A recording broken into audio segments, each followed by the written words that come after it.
ఓం నమ శివాయ శ్రీమాత్రే నమ. మిత్రులకి శ్రేభిలాషులకి అలాగే నన్ను ఇంతగా ఆదరిస్తున్న యూట్యూబ్ ప్రేక్షకులందరికీ కూడా పేరు పేరు ధన్యవాదాలు. మిత్రులారా, మీ అందరికీ పరాదేవత ఎల్లవెల్లా మీతో ఉండి మీ మనోవాంఛ నెరవేర్చాలని మనస్ఫూర్తిగా కోరుకుంటున్నాను. 2025 సంవత్సరం తెలుగు సంవత్సరం. ఈ సంవత్సరంలో రాశి ఫలాలు తెలుసుకుంటూ వస్తున్నాం. ఇప్పుడు మనం ఈ విశ్వాసనామ సంవత్సరంలో కర్కటక రాశి వారికి ఎలా ఉందో తెలుసుకుందాం. మీరు ఒకటి గుర్తుంచుకోండి, ఈ రాశి ఫలాలు బాగున్నా బాగోకపోయినా ఇవి మీకు అవగాహన కోసం మాత్రమే చెప్తున్నాను. చాలామంది అడగడం జరిగింది, గురువుగారు మీరు రాశి ఫలాలు చెప్పండి, చాలా భయం వేస్తుందని. ఎందుకంటే భయపడాల్సిన అవసరం లేదు. ఈ సంవత్సరం మిశ్రమ ఫలితాలు ఉన్నాయి అందరికీ. కానీ ఈ రాశి వారికి కొంత జాగ్రత్తగా ఉండవలసిన సమయం అది. ఎందుకంటే ఈ రాశి 2 రకాల ఫలితాలని ఈ సంవత్సరం చూడబోతుంది. అంటే మిశ్రమ ఫలితాలని చూడబోతుంది.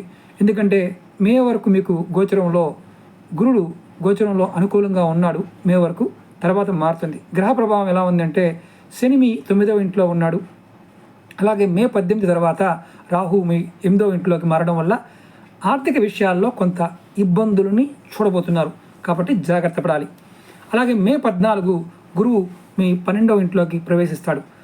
మనకి ఈ సంవత్సరం ముందు జరగబోతున్నది ఏంటంటే ఈ షష్టగ్రహ కూటమి, అలాగే మే నెలలో అంటే ఏప్రిల్ నెలలోనే పంచగ్రహ కూటమి, చతుర్గ్రహ కూటమి ఇలాంటివన్నీ కూడా ఏర్పడుతున్నాయి. కాబట్టి కొంత డిస్టర్బ్ అనేది మే ఎండింగ్ వరకు ఉంటుంది అనేది గుర్తుంచుకోవాలి. ఈ జాతకులు ఉద్యోగం ఎలా ఉంటుంది ఈ రాశి వారికి అంటే ఈ సంవత్సరం ఉద్యోగపరంగా అనుకూలంగా ఉంది ఉద్యోగస్తులకి.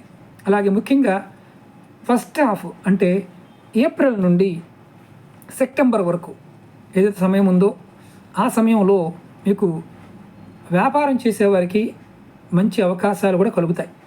ఉద్యోగం చేసేవారికి బాగుంటుంది. అలాగే విదేశీ వ్యాపారం చేసేవారికి కూడా చాలా బాగుంటుంది.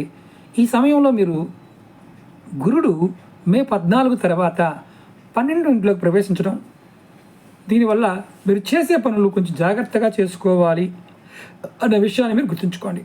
అలాగే సంపాదన ఎలా ఉంది, ఆస్తి ఏమైనా సంపాదించుకుంటారా అంటే ఈ సంవత్సరం ఆర్థికంగా పరిస్థితి బాగానే ఉంది.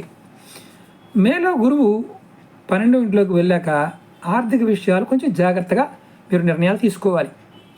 మే 18 తర్వాత రాహువు 8వ ఇంట్లోకి రావడం వల్ల పెట్టుబడుల విషయంలో ఆలోచించి మీరు నిర్ణయాలు తీసుకోవడం చాలా మంచిది. అలాగే కుటుంబం కూడా ఈ రాశి వారికి ఆనందమైన జీవితం గడుపుతారు. ముఖ్యంగా ఫస్ట్ హాఫ్ మొదటి భాగంలో మీకు గురువు మారడం వల్ల అంటే గురువు 12వ ఇంట్లోకి ప్రవేశించడం వల్ల చిన్న చిన్న గొడవలు రావడానికి అవకాశం ఉంది.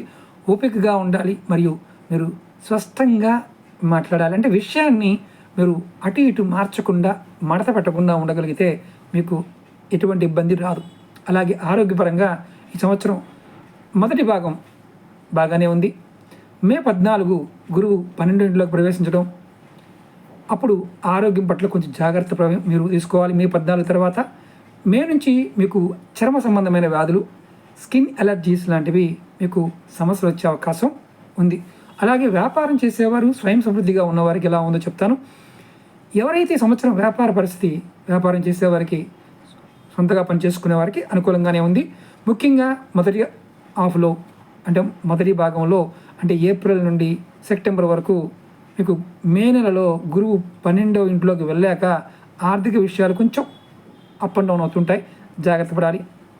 అలాగే సినిమా రంగము, మీడియా రంగము ఇలా కళాకారులుగా ఉన్నవారికి కూడా, ఉపాధి ద్వారా జీవించే వారికి కూడా చాలా మంచి అవకాశాలు ఈ సంవత్సరం మీకు చూడబోతున్నారు. అలాగే విద్యార్థులకి విద్యారంగం కూడా చాలా అనుకూలంగానే ఉంది. సంవత్సరం మొదట్లో మీకు ఎవరైతే పోటీ పరీక్షలు రాస్తూ ఉంటారో, నీట్ కావచ్చు, గేట్ కావచ్చు, కాంపిటీషన్ ఎగ్జామ్స్ రాసే వారందరికీ కూడా ఈ రాశి వాళ్ళకి చాలా అద్భుతంగా ఉంది. వారికి విజయం లభిస్తుంది. మే తర్వాత ఆధ్యాత్మిక విద్యలో జ్యోతిష్యం నేర్చుకునేవారు, వాస్తు నేర్చుకునేవారికి ఈ రాశి వారికి కొంత ఆసక్తి పెరగడానికి అవకాశాలు ఉన్నాయి. అలాగే మే నుంచి చదువులో మీరు కొంచెం ఒత్తిడికి గురి అవ్వడానికి అవకాశం కూడా ఉంది. ఈ రాశి వారు ఎటువంటి పరిహారాలు చేయాలో తెలుసుకుందాం. మీకు గురు పరివర్తన వల్ల ఈ గురు రాహువులకు సంబంధించిన పరిహారాలు చేసుకోవడం మంచిది. గురువుకు సంబంధించిన గురు స్తోత్రము ఓం ఓం బృహస్పతియే నమః, లేదంటే గురు అష్టోత్తరము, విష్ణు సహస్రనామము, అలాగే రాహు స్తోత్రము ఓం రం రాహువే నమః, అలాగే అమ్మవారి దుర్గాదేవికి కుంకుమ పూజ లాంటివి చేసుకోవడం, లేదా దుర్గా సప్తస్థతి చేయడం, పారాయణం చేయటం కూడా చేయటం మీకు చాలా అద్భుతమైన ఫలితాలని ఈ రాశివారు చూడబోతున్నారు.